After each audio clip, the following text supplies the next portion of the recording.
Hello, I'm Michael G. Bergen, author of the Rutherford Chronicles, which I'll introduce to you now. It's a fast-paced, exciting, and fact-enhanced historical adventure series of sweeping breadth over 3 continents. It should appeal to ardent readers and history buffs alike. Did your great-grandfather fight in the Second Anglo-Boer War in South Africa at the turn of the 20th century?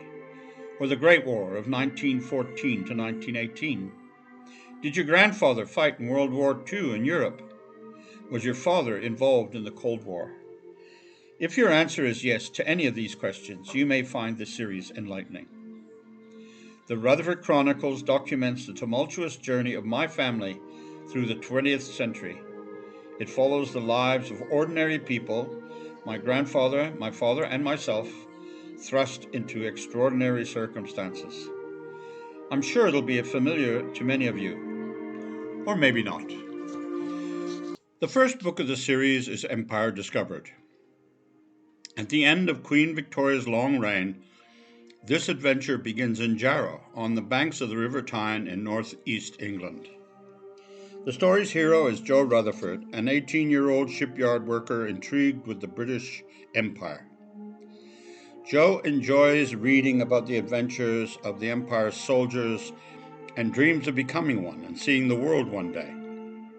So when news of a new conflict at the southernmost end of Africa reaches England, Joe reads everything he could get his hands on about the war. He then kept his friends and the men of his family and fellow pub patrons up to date on the war's progress. The story also follows British war correspondent Winston Churchill, who was taken prisoner by the Boers but escaped, and a young South African Boer named Dennis Wrights, the son of a past president of the Orange Free State Republic. Other illustrious Boer personalities included President Paul Kruger and Generals Jan Smuts, Christian de Wet, Koos de la Rey, and Louis Botha.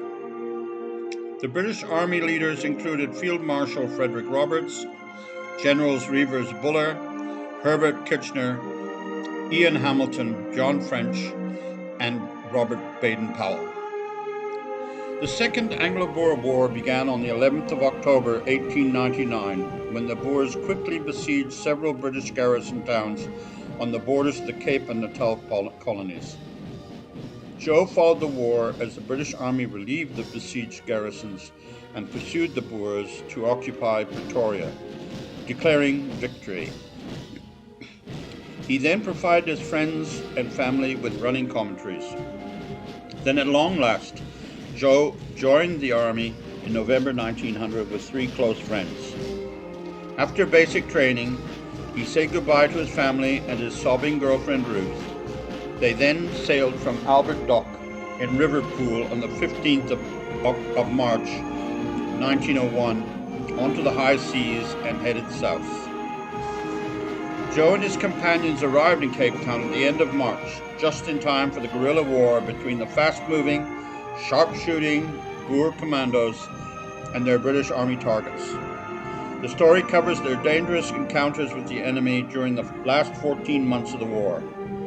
Joe was wounded when out on patrol and arrived back in the field hospital. There began a love affair with a caring army nurse from back home by the name of Jenny. But Joe also experienced a dreadful British concentration camp full of starving, dying women and children, and he lost a friend in a Boer railway sabotage incident.